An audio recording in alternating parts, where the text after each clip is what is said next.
This is the 14-Day Carnivore Challenge, Day 3, the Protein Prescription. I'm the author, Jason Atkinson.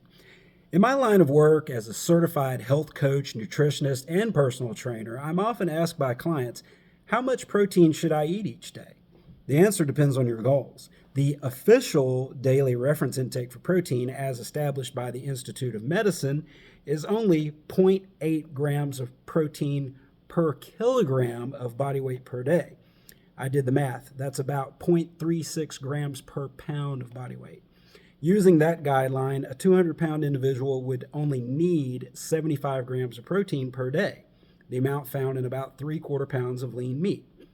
For a 150-pound female, that's only about 50 grams per day, or the equivalent of one grilled chicken breast and a cup of yogurt.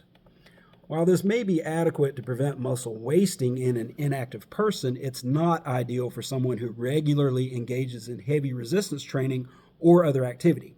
As with all nutritional recommended daily allowances, this amount represents the bare minimum to sustain life and not the optimal amount needed to thrive.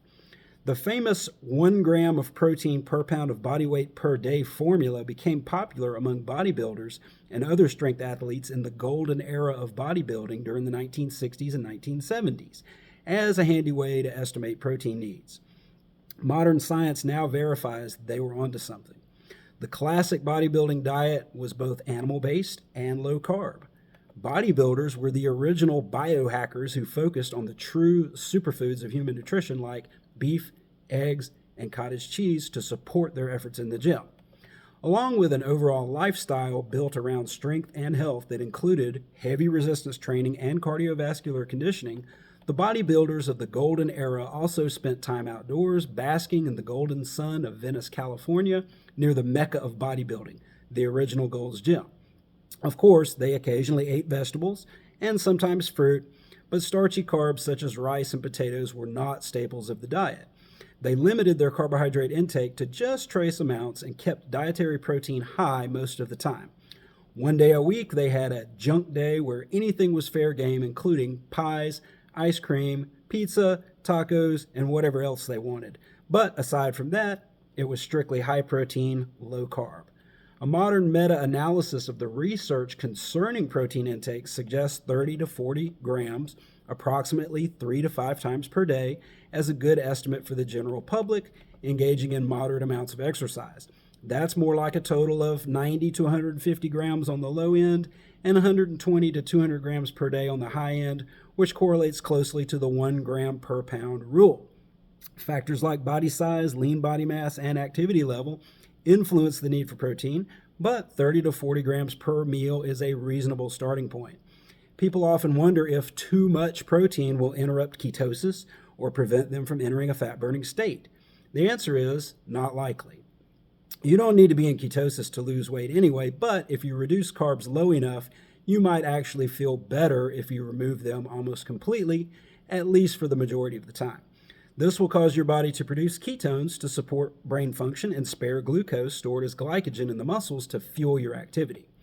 Your body can also convert protein into glucose as needed through a process known as gluconeogenesis. This comes in pretty handy when your carb intake is low, but you still engage in glycolytic or high energy demanding activity. There's no requirement for carbohydrates in human metabolism, and if you eat enough protein, you don't need carbs for energy either.